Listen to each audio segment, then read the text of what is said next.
Hi all, welcome back to Xylem learning. It's me Bahauddin. So guys, ഈ വീഡിയോയിൽ നമ്മൾ discuss ചെയ്യാൻ വേണ്ടി പോകുന്നത് ഫൈനാൻഷ്യൽ സ്റ്റേറ്റ്മെന്റ് എന്ന് പറഞ്ഞ ചാപ്റ്ററിലെ എക്സ്പെക്ടഡ് ക്വസ്റ്റ്യൻസ് ആണ്. നിങ്ങൾക്ക് എല്ലാവർക്കും അറിയാം, +1 അക്കൗണ്ടൻസിൽ ഏറ്റവും കൂടുതൽ മാർക്കിന് എക്സാമിനേഷൻ ചോദിക്കുക ഈ ചാപ്റ്ററിൽ നിന്നായിരിക്കും.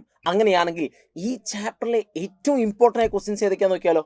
കയറിപ്പോരും മക്കളെ. എങ്കിൽ ഫസ്റ്റ് ക്വസ്റ്റ്യൻ, അതായത് ഇവിടെ നമ്മൾ ആദ്യം മനസ്സിലാക്കി വെക്കണം. ഞാൻ ക്വസ്റ്റ്യൻസ് ഒക്കെ നിങ്ങൾക്ക് തരും, നിങ്ങൾ ആൻസേഴ്സ് കമന്റ് ബോക്സിൽ ചെയ്യണം. ഓക്കെ, സോ ഫസ്റ്റ് നമ്മൾ ചെയ്തിരിക്കുന്ന കാര്യം കോസ്റ്റ് ഓഫ് ഗുഡ്സ് സോൾഡ് കണ്ടുപിടിക്കാനും ഗ്രോസ് പ്രോഫിറ്റ് കണ്ടുപിടിക്കാനും ഓപ്പറേറ്റിംഗ് പ്രോഫിറ്റ് കണ്ടുപിടിക്കാനും ഒരു ചോദ്യം ഉണ്ടാകും. പറഞ്ഞ കാര്യം ക്ലിയർ അല്ലേ?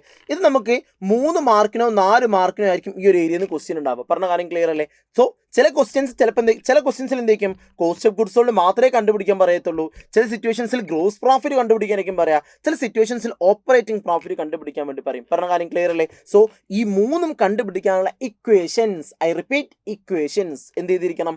പഠിച്ചിരിക്കണം. പറഞ്ഞ കാര്യം ക്ലിയർ? സെറ്റാണേ? അതാണ്. ഓക്കെ, രണ്ടാമത്തേത് നെക്സ്റ്റ്, ഇതൊരു നമുക്കൊരു ഓപ്ഷണൽ ക്വസ്റ്റ്യൻ ആണ്. നെറ്റ് പ്രോഫിറ്റ് കണ്ടുപിടിക്കാൻ വേണ്ടി പറയും. എങ്ങനെ നമ്മൾ profit or loss account prepare ചെയ്തിട്ടില്ല, ബൈ യൂസിങ് ഇക്വേഷൻ. പറഞ്ഞ കാര്യം ക്ലിയർ? എങ്ങനെ നെറ്റ് പ്രോഫിറ്റ് എന്ത് കണ്ടുപിടിക്കാൻ വേണ്ടി പറയും? By using equations. So equation use ചെയ്ത് നെറ്റ് പ്രോഫിറ്റ് കണ്ടുപിടിക്കണമെങ്കിൽ മക്കളെ ഇതാണ് നമ്മൾ നെറ്റ് പ്രോഫിറ്റ് കണ്ടുപിടിക്കാനുള്ള ഇക്വേഷൻ. പറഞ്ഞ കാര്യം ക്ലിയർ? ഓക്കെ ആണ്. സോ ഇക്വേഷൻ നോട്ട് ചെയ്ത് വെച്ചോ. ഇതെന്താണ്, ചിലപ്പം എക്സാമിനേഷൻ എന്ത് ചെയ്യാൻ ചാൻസ് ഉണ്ട് മക്കളെ? ചോദിക്കാൻ ചാൻസ് ഉള്ള ക്വസ്റ്റ്യൻ ആണ്. പിന്നെ മറ്റൊരു question, what are the need or purpose of preparing balance sheet? അതായത് നമ്മൾ ട്രയൽ ബാലൻസ് പ്രിപ്പയർ നീഡും പർപ്പസ് ഒക്കെ പഠിച്ചിട്ടുണ്ട്. എന്നാൽ എന്തിനാ ബാലൻസ് ഷീറ്റ് പ്രിപ്പയർ ചെയ്യുന്നത്?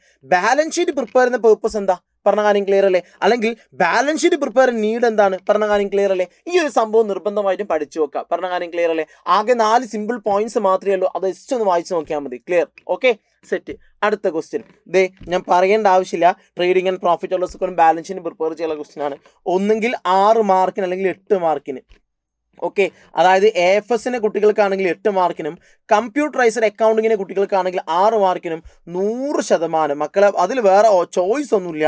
100% നിങ്ങൾക്ക് എന്ത് ചെയ്യും? വേറെ ഒരു ഡയലോഗും നമുക്ക് വരാനില്ല, ചോദിച്ചിരിക്കും. അത്രയാണ്, ഇത് ചോദിച്ചിരിക്കും. പറഞ്ഞ കാര്യം ക്ലിയർ? ഓക്കെ ആണേ?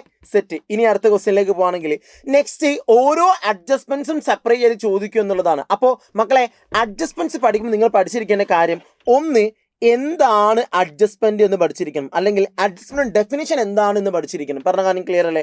2, അത് എങ്ങനെയാണ് പോസ്റ്റ് ചെയ്യുക, അതായത് trading and profit or loss അക്കൗണ്ടിലും കൂടാതെ ബാലൻസ് ഷീറ്റിലും എങ്ങനെ പോസ്റ്റ് ചെയ്യും, അക്കൗണ്ടിങ് ട്രീറ്റ്മെന്റ് എന്താണ് എന്ന കാര്യം നിർബന്ധമായും പഠിച്ചിരിക്കണം.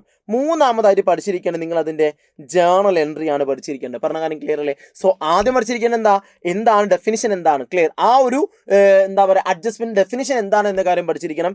2, അതെങ്ങനെയാണ് അതിന് ട്രീറ്റ്മെന്റ്, അതായത് trading and profit or loss account balance ഷീറ്റിലും എങ്ങനെ ട്രീറ്റ് ചെയ്യും, കൂടാതെ അതിന് ജേർണൽ എൻട്രി എന്താണ്. ഇത് 3ഉം പഠിച്ചിരിക്കണം. വളരെ പ്രധാനപ്പെട്ടതാണ്. ഇപ്പം നിങ്ങൾക്ക് ഇപ്പോൾ സ്ക്രീനിൽ കാണാൻ പറ്റുന്ന ഈ ഒരു ക്വസ്റ്റ്യൻ എന്ന് പറഞ്ഞിട്ടാണെങ്കിൽ ഡെപ്റ്റേഴ്സ്, അതേപോലെ ബാഡ് ഡെപ്റ്റ്, അതേപോലെ പ്രൊവിഷൻ. ഈ ഒരു ക്വസ്റ്റ്യൻ്റെ എന്ത് ചെയ്യാൻ വേണ്ടിയിട്ടാണ് ഈ ഒരു ഡാറ്റ, മുകളിൽ കൊടുത്ത ഡാറ്റ എങ്ങനെയാണ് ഫൈനൽ അക്കൗണ്ടിൽ റെക്കോർഡ് ചെയ്യേണ്ടത്, അതായത് trading and profit or loss അക്കൗണ്ടിലും ബാലൻസ് ഷീറ്റിലും എങ്ങനെയാണ് റെക്കോർഡ് ചെയ്യേണ്ടത് എന്നുള്ളതാണ് ചോദ്യം. അപ്പോൾ നമ്മൾ ചെയ്യേണ്ട കാര്യം എന്ന് വെച്ചിട്ടാണെങ്കിൽ, ഇത്തരം ക്വസ്റ്റ്യൻ കിട്ടിക്കുകയാണെങ്കിൽ നമ്മൾ ആദ്യം എന്ത് ചെയ്തിരിക്കണം? പ്രോഫിറ്റ് ഓർ ലോസ് അക്കൗണ്ട് വരിക്കണം. പിന്നെ നമ്മൾ എന്ത് ചെയ്തിരിക്കണം? ബാലൻസ് ഷീറ്റ് വരിക്കണം. പറഞ്ഞ കാര്യം ക്ലിയർ അല്ലേ? സോ ഇത്തരത്തിൽ വരച്ച് കാണിച്ച് കൊടുക്കേണ്ടതായിട്ട് വരും. എങ്ങനെ? സെപ്പറേറ്റ് ആയിട്ട് പോലും എന്ത് ചെയ്യാൻ ചാൻസ് ഉണ്ട്? അഡ്ജസ്റ്റ്മെന്റ്സ് ചോദിക്കാൻ ചാൻസ് ഉണ്ട്. പറഞ്ഞ കാര്യം ഓക്കെ അല്ലേ? ഇനി അതുപോലെ തന്നെ ഓരോ അഡ്ജസ്റ്റ്മെന്റ്, ഞാൻ നേരത്തെ പറഞ്ഞ same statement, capital balance 50,000 as per trial balance you are required to provide 10% interest on capital. അതായത് ഇൻട്രസ്റ്റ് ഓൺ ക്യാപിറ്റൽ 10% നമ്മൾ കൊടുക്കണം. അപ്പോൾ നമ്മൾ ചെയ്യേണ്ട കാര്യം എന്താ? How it will appear in profit or loss account. അതായത് പ്രോഫിറ്റ് ഓർ ലോസ് അക്കൗണ്ട് ഈ ട്രാൻസാക്ഷൻ എങ്ങനെ റെക്കോർഡ് ചെയ്യുക, അത് നമ്മൾ കാണിച്ചു കൊടുക്കണം. ക്ലിയർ അല്ലേ? അതേപോലെ തന്നെ show the treatment in balance sheet. Balance ഷീറ്റിൽ എങ്ങനെയാണ് ഈ ഒരു ട്രാൻസാക്ഷൻ അല്ലെങ്കിൽ ഈ ഒരു അക്കൗണ്ടിങ് അഡ്ജസ്റ്റ്മെന്റ് റെക്കോർഡ് ചെയ്യുക? പറഞ്ഞ കാര്യം മനസ്സിലായോ? ക്ലിയർ? സെപ്പറേറ്റ് എന്ത് ചെയ്യാൻ ചാൻസ് ഉണ്ട് മക്കളെ? എക്സാമിനേഷന് ചോദിക്കാൻ ചാൻസ് ഉണ്ട്. ദെൻ അതേപോലെ തന്നെ what do you mean by prepaid expense? എന്താണ് പ്രീപെയ്ഡ് എക്സ്പെൻസ്? ക്ലിയർ? ഇതാണ് ചോദ്യം. എന്താണ് പ്രീപെയ്ഡ് എക്സ്പെൻസ് എന്നാണ് ചോദ്യം. എന്നിട്ടോ ഒരു സിറ്റുവേഷൻ എന്നിട്ട് ചോദിക്കുകയാണ്, ഇത് നിങ്ങൾ എങ്ങനെ റെക്കോർഡ് ചെയ്യുക? മനസ്സിലായോ? അപ്പൊ ഞാൻ നേരത്തെ പറഞ്ഞ ആ സാധനം പഠിച്ചിരിക്കുന്നത് എന്താണ് അഡ്ജസ്റ്റ്മെന്റ് ഡെഫിനിഷൻ എന്താണ്, ഇനി എങ്ങനെയാ ട്രീറ്റ്മെന്റ് നടത്താം, വളരെ ഇമ്പോർട്ടന്റ് ആണ്. പറഞ്ഞ കാര്യം ക്ലിയർ അല്ലേ? So next, write the adjustment entries. 100% sure ആട്ടോ മക്കളെ, 100% ഷുവർ ആണ്. ഒന്നെങ്കിൽ 3 മാർക്കായിരിക്കും, അല്ലെങ്കിൽ 4 മാർക്കായിരിക്കും. അഡ്ജസ്റ്റ്മെന്റ് എൻട്രീസ് എന്തായാലും എക്സാമിനേഷൻ ചോദിച്ചിരിക്കും. ക്ലിയർ? ഇനി ബാഡ് ഡെപ്റ്റിന് ഈ ഒരു ഭാഗത്തിലേക്ക് നോക്കുകയാണെങ്കിൽ ഒന്നെങ്കിൽ 3 മാർക്കിനായിരിക്കും, അതല്ലെങ്കിൽ 4 മാർക്കിനായിരിക്കും എക്സാമിനേഷൻ ചോദിക്കുക. പറഞ്ഞ കാര്യം ക്ലിയർ? ഓക്കെ ആണ്? ഓക്കെയാണ്. നെക്സ്റ്റ് നമ്മൾ പഠിച്ചിരിക്കാനാണ് what is grouping of assets and liabilities. എന്താണ് grouping and assets and liabilities എന്ന് പറഞ്ഞിട്ടാണെങ്കിൽ മാർഷലിംഗ് എന്നാണ്. പറഞ്ഞാലും ക്ലിയർ അല്ലേ? മാർഷലിംഗ് ആണ്. ക്ലിയർ അല്ലേ? ഈ മാർഷലിംഗും എക്സാമിനേഷൻ ചോദിക്കാൻ ചാൻസ് എന്താണ്? 4 മാർക്കിനോ അല്ലെങ്കിൽ 5 മാർക്കിനോ എക്സാമിന് ചോദിക്കാൻ ചാൻസ് ഉള്ള ഏരിയ ആണ് ഈ ഒരു ഏരിയ.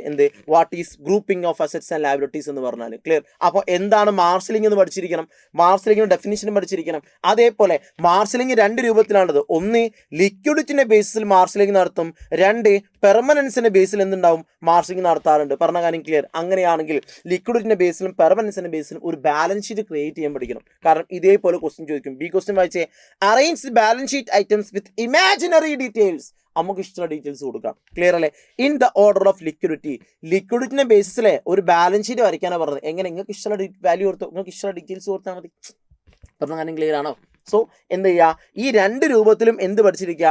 Balance sheet പഠിച്ചിരിക്കുക. നിങ്ങൾ ആകെ ഒന്ന് പഠിച്ചാൽ മതി. ലിക്വിഡിറ്റി മാത്രം പഠിക്കുക.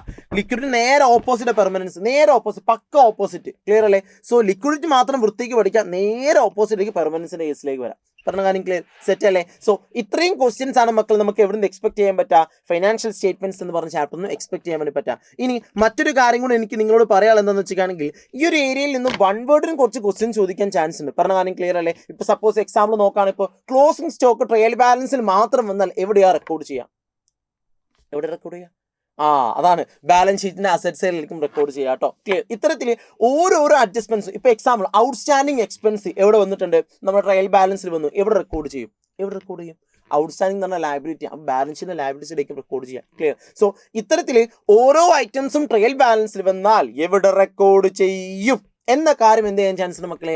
1 വേർഡ് ആയിട്ട് ചോദിക്കാൻ ചാൻസ് ഉണ്ട്. സോ ആ ഒരു ഏരിയയും കൂടി മക്കളെ നിർബന്ധമായിട്ട് പഠിച്ചു വെച്ചതിന് ശേഷം മാത്രം എക്സാമിനേഷന് പോവാം. കാരണം അത്രയ്ക്ക് ഇമ്പോർട്ടൻറ്റ് ചാപ്റ്ററാണ്. ഏറ്റവും മികച്ച ചാപ്റ്ററാണ്. സിമ്പിളായ ചാപ്റ്ററാണ്. പഠിക്കാനിരുന്നാൽ ജില്ലാക്കി എന്ത് ചെയ്യാൻ പറ്റും? പഠിക്കാൻ വേണ്ടി പറ്റും. സോ വീണ്ടും മറ്റൊരു വീഡിയോയിൽ കണ്ടുമുട്ടാം, വീണ്ടും ഏറ്റുമുട്ടാം. So thank you so much. All the best. By.